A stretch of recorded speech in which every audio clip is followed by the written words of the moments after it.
Comme j'en parlais dans une vidéo précédente, si tu remets ton pouvoir entre les mains de l'énergéticienne, de l'énergéticien, du thérapeute lors d'une séance de soins énergétiques, ça n'aura pas autant d'impact que si tu es acteur-actrice de ta séance.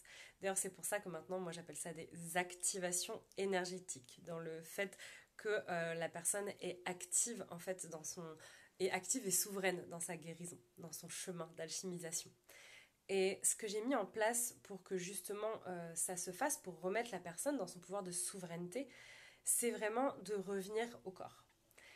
Depuis que je me forme sur le système nerveux, sur le corps, sur comment tout ça marche, pour vraiment faire cette reconnexion corps et âme, parce qu'on est juste des ponts incroyables entre la terre et le ciel, je propose par exemple pendant les séances aux personnes de faire des micro-mouvements.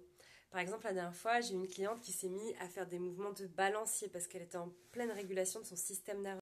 Parce qu'en fait, il y a plein de manières de réguler le système nerveux. Et elle avait plutôt ce qu'on appelle une réponse fight. Ça veut dire qu'elle était plutôt en mode forcing, en mode il faut faire beaucoup, beaucoup de choses pour obtenir ce qu'on souhaite. Vraiment en mode lutte, en mode survie, en fait, dans son système nerveux.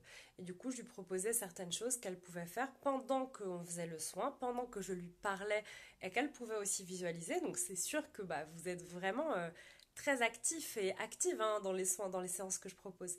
Mais la réelle transformation, elle est là parce qu'une fois que la séance est terminée, moi, ce que je souhaite au plus profond de moi, c'est que les personnes, elles aient des outils qu'elles peuvent réutiliser, des choses qu'elles peuvent réimplémenter dans leur quotidien pour continuer à faire, à opérer cette régulation et à opérer à continuer la transformation en fait.